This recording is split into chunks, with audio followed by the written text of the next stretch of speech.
കുംഭമേളയിലെ viral താരമായ പെൺകുട്ടിയെ വിവാഹം കഴിച്ച ഫർമാൻ ഖാനെതിരെ പോക്സോ കേസ്. വിവാഹം നടക്കുമ്പോൾ പെൺകുട്ടിക്ക് പ്രായപൂർത്തിയായിട്ടില്ലെന്ന് ദേശീയ ഗോത്ര കമ്മീഷൻ നടത്തിയ അന്വേഷണത്തിൽ കണ്ടെത്തിയതിനെ തുടർന്നാണ് നടപടി. കേരള മധ്യപ്രദേശ് ഡിജിപിമാർ ഹാജരാകണമെന്ന് ദേശീയ ഗോത്ര കമ്മീഷൻ ഉത്തരവിട്ടു. ഡാൻ കുര്യൻ ചേരുന്നുണ്ട് കൂടുതൽ വിവരങ്ങളുമായി. ഡാൻ, കേരളത്തിലെത്തിയ ഈ കുംഭമേള താരത്തെ CPM അടക്കമുള്ള പാർട്ടി മുൻകൈയെടുത്തായിരുന്നു ഈ വിവാഹം നടത്തിക്കൊടുത്തത്. എന്നാൽ ഇപ്പോൾ അവർ പറയുന്നത് ഈ വിവാഹം നടത്താൻ അവർ മുൻകൈ എടുത്തിരുന്നില്ല എന്നുള്ളതാണ്. അങ്ങനെയെങ്കിൽ ഈ പ്രായം തെളിയിക്കുന്ന സർട്ടിഫിക്കറ്റ് അടക്കം എങ്ങനെ ഉണ്ടാക്കി എന്നതടക്കം വലിയ തരത്തിലൊരു ദുരൂഹത അവിടെ നിലനിൽക്കുകയാണ്.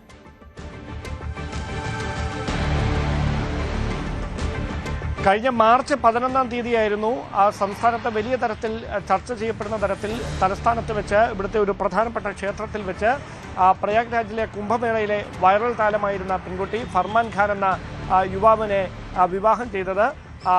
CPMന്റെ സംസ്ഥാന സെക്രട്ടറി MV ഗോവിന്ദൻ ഉൾപ്പെടെയുള്ള പാർട്ടിയുടെ നേതാക്കൾ, ജില്ലാ നേതാക്കൾ, അതോടൊപ്പം മറ്റ് പ്രമുഖരൊക്കെ പങ്കെടുത്ത ഒരു ചടങ്ങിൽ വെച്ചായിരുന്നു ഈ പ്രണയവിവാഹം. അതായത് സ്വന്തം നാട്ടിൽ ജീവിക്കാൻ കഴിയാത്ത ഒരു സ്ഥിതിയിലായതിനാലാണ് കേരളത്തിൽ വന്ന് വിവാഹം ചെയ്യുന്നതെന്നായിരുന്നു പിന്നീട് അവർ മാധ്യമങ്ങളോടക്കം വ്യക്തമാക്കിയത്. പക്ഷേ അതുമായി ബന്ധപ്പെട്ട് പിന്നീട് ഉയർന്നു വന്ന ചില വിവാദങ്ങളെ തുടർന്നാണ് national commission for scheduled tribe ഇതുമായി ബന്ധപ്പെട്ട ഒരു അന്വേഷണം നടത്തിയത്. ആ അന്വേഷണത്തിലാണ് ഇപ്പോൾ ഗുരുതരമായ ചില കണ്ടെത്തലുകളിലേക്ക് കാര്യങ്ങൾ എത്തിയിരിക്കുന്നത്. അതായത് 2009 ഡിസംബർ 30 ജനിച്ച ഈ പെൺകുട്ടിക്ക് ഇപ്പോൾ 16, അതായത് കല്യാണം നടക്കുന്ന സമയത്ത് 16 വയസ്സ് മാത്രമാണ് പ്രായം. അവർക്ക് 12 വയസ്സായി എന്ന് തെറ്റിദ്ധരിപ്പിക്കുന്നതിനായി വ്യാജമായി ആധാർ കാർഡ് അടക്കം നിർമ്മിച്ചുകൊണ്ട് വിവാഹത്തിന് വ്യാജരേഖകൾ ഹാജരാക്കിയാണ് കേരളത്തിൽ വെച്ച് വിവാഹം നടന്നത് എന്നാണ് കണ്ടെത്തൽ. അത് ചൂണ്ടിക്കാണിച്ചുകൊണ്ടാണ് NCST, അതായത് national commission for scheduled tribes, Madhya Pradesh സംസ്ഥാന പോലീസ് മേധാവിയോടും കേരള പോലീസ് മേധാവിയോടും വരുന്ന ഏപ്രിൽ 22-ാം തീയതി നേരിട്ട് ഹാജരാകാനുള്ള നിർദ്ദേശം നൽകിയിരിക്കുന്നത്. അങ്ങനെയെങ്കിൽ ബോധപൂർവമായ ചില ഇടപെടലുകൾ ഇവരുടെ വിവാഹം ഇത്തരത്തിൽ നടത്തുന്നതിന് വേണ്ടി ചില സംഘടനകളുടെ അടക്കം ഇടപെടലുകൾ നടത്തിയിട്ടുണ്ട് എന്നുള്ള ആക്ഷേപം ഒരു വശത്ത് നിന്ന് അപ്പോൾ മുതൽ തന്നെ ഉയരുന്നുണ്ടായിരുന്നു. ഇതടക്കമുള്ള കാര്യങ്ങളെക്കുറിച്ച് മധ്യപ്രദേശ് പോലീസ് വിശദമായ അന്വേഷണം നടത്തുന്നുണ്ട്. മധ്യപ്രദേശിലെ മഹേശ്വരി സ്വദേശിയാണ് ഈ 16-കാരിയായ യുവതി. ഇവർ പ്രയാഗ്രാജിലെ കുംഭമേളയിൽ മുത്തുമാലകൾ വിൽക്കുന്നതിനിടയിലാണ് ദേശീയ തലത്തിൽ ശ്രദ്ധിക്കപ്പെടുന്ന തരത്തിലേക്കൊരു വൈറൽ താരമായി മാറിയത്. പിന്നീട് അവർ കേരളത്തിൽ ഒരു സിനിമയിൽ അഭിനയിക്കുന്നതിന് വേണ്ടിയാണ് ഇവിടേക്ക് എത്തിയത്. അവിടെ വെച്ച് ഒരു യുവാവുമായി പ്രണയത്തിലാകുകയും അവരുടെ വിവാഹം ഇവിടെ വെച്ച് നടത്തിക്കൊടുക്കുകയുമായിരുന്നു. അതുമായി ബന്ധപ്പെട്ട അന്ന് മുതൽ തന്നെ ചില വിവാദങ്ങളൊക്കെ ഉയരുന്ന പശ്ചാത്തലമുണ്ടായിരുന്നു. പക്ഷേ അന്ന് അതൊക്കെ ഈ കേരളത്തിൻ്റെ ഒരു മതനിരപേക്ഷതയെ എതിർക്കാനുള്ള ശ്രമം എന്ന തരത്തിൽ അതിനെ പ്രതിരോധിക്കാനുള്ള നീക്കമാണ് രാഷ്ട്രീയമായി തന്നെ ഉണ്ടായത്. പക്ഷേ ഇപ്പോൾ കാര്യങ്ങൾ കൈവിട്ടുപോയി മറ്റൊരു തരത്തിലേക്ക് മാറുന്ന സാഹചര്യമാണ് ഉണ്ടായിരിക്കുന്നത്. 16 വയസ്സുള്ള പെൺകുട്ടിയെ 18 വയസ്സായി എന്ന വ്യാജരേഖകൾ കാണിച്ചുകൊണ്ട് വിവാഹം നടത്തിക്കൊടുക്കാൻ മുൻകൈയെടുത്തത് ആരാണ്? അതിൽ ഏതെങ്കിലും സംഘടനകളുടെ പങ്കുണ്ടോ? ഇതടക്കമുള്ള കാര്യങ്ങളെക്കുറിച്ചൊക്കെ വിശദമായ അന്വേഷണമാണ് കമ്മീഷൻ നടത്തുന്നത്. മഹേശ്വരി പോലീസ്, അതായത് മധ്യപ്രദേശിലെ മഹേശ്വരി പോലീസ് ഇതുമായി ബന്ധപ്പെട്ട FIR രജിസ്റ്റർ ചെയ്തിരിക്കുകയാണ്. പോക്സോ വകുപ്പുകൾ ചുമത്തിയാണ് ഫർമാൻ ഖാൻ എന്ന ഈ 16-കാരിയുടെ ഭർത്താവിനെതിരെ ഈ കേസ് രജിസ്റ്റർ ചെയ്തിരിക്കുന്നത്.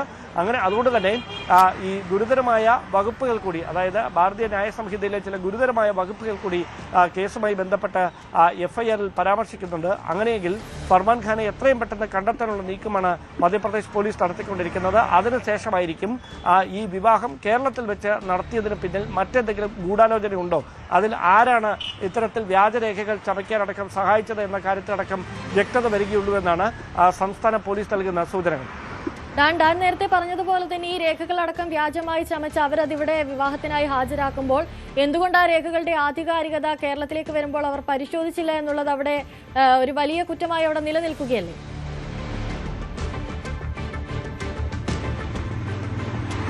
വിവാഹ സമയത്ത് വധൂവരന്മാർ ഹാജരാക്കിയ വിവാഹരേഖകൾ മാത്രമാണ് പരിശോധിച്ചത്. അതിനപ്പുറത്തേക്ക് അതിൻ്റെ ആധികാരികത ഉറപ്പിക്കാൻ കഴിഞ്ഞില്ല എന്നാണ് ഇവിടെ നിന്ന് ഉദ്യോഗസ്ഥർ നൽകുന്ന വിശദീകരണം. അതിനപ്പുറത്തേക്ക് അത് കൃത്രിമമായി നിർമ്മിച്ചതാണോ, അല്ലെങ്കിൽ അതിന് പിന്നിൽ ഏതെങ്കിലും വ്യാജരേഖ ചമയ്ക്കുന്ന സാഹചര്യം ഉണ്ടായിട്ടോ, ഇതടക്കമുള്ള കാര്യങ്ങളെക്കുറിച്ചുള്ള അന്വേഷണമൊന്നും അന്ന് നടന്നില്ല. കാരണം ഒരുപാട് രാഷ്ട്രീയ പ്രമുഖരടക്കം പങ്കെടുത്ത ഒരു വിവാഹ ചടങ്ങായിരുന്നു.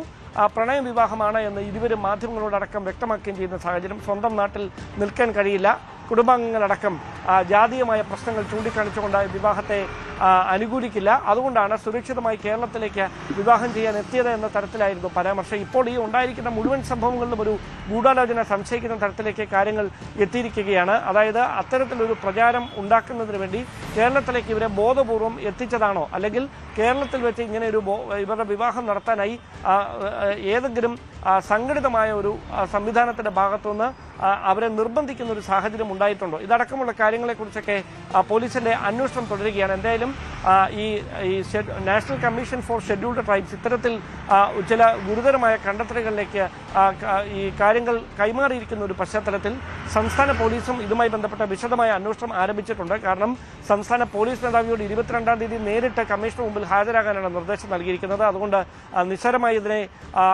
അവഗണിച്ച് പോകാൻ കഴിയില്ല. അതുകൊണ്ട് തന്നെ ഈ വിവാഹം ഇങ്ങനെ ഇവിടെ വെച്ച്, പ്രത്യേകിച്ച് ആഴിമലയിൽ വെച്ച് നടത്താനിടയായ സാഹചര്യം, അതുമായി ബന്ധപ്പെട്ട മുൻകൈയെടുത്ത ആളുകൾ അങ്ങനെയൊരു തീരുമാനത്തിലേക്ക് എത്താനിടയായ സാഹചര്യം, ഈ വ്യാജരേഖ ചമച്ചത് എന്തുകൊണ്ട് പിടിക്കാൻ കഴിഞ്ഞില്ല, അത്തരത്തിലുള്ള പരിശോധനകൾ എന്തുകൊണ്ട് നടക്കാതെ പോയി, ഇതടക്കമുള്ള കാര്യങ്ങളിൽ അദ്ദേഹം വിശദീകരണം നൽകേണ്ടി വരും. അതിനപ്പുറത്തേക്ക് ഇതിൽ ഏതെങ്കിലും തരത്തിലുള്ള ബോധപൂർവമായ ഗൂഢാലോചന നടന്നിട്ടുണ്ടെങ്കിൽ അത് ഗുരുതരമായ അന്വേഷണത്തിലേക്ക് വരെ നീളുന്ന സാഹചര്യമാണ് ഇപ്പോൾ ഉണ്ടായിരിക്കുന്നത്.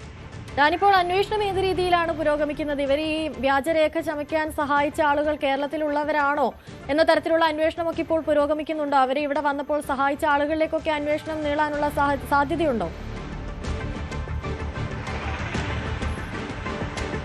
അതിനെ സംബന്ധിച്ച് ഒരു സൂചനകളും നമുക്ക് ലഭിച്ചിട്ടില്ല. അന്വേഷണം അത്തരത്തിലേക്കൊക്കെ കടക്കാനാണ് സാധ്യതയെന്ന് മാത്രമാണ് ഇപ്പോൾ ലഭിക്കുന്നത്. ശരി, ഡാൻ കുര്യനാണ് കൂടുതൽ വിവരങ്ങൾ. കൂടുതൽ വാർത്തകൾക്ക് news 18 Keralam YouTube channel subscribe ചെയ്യുക.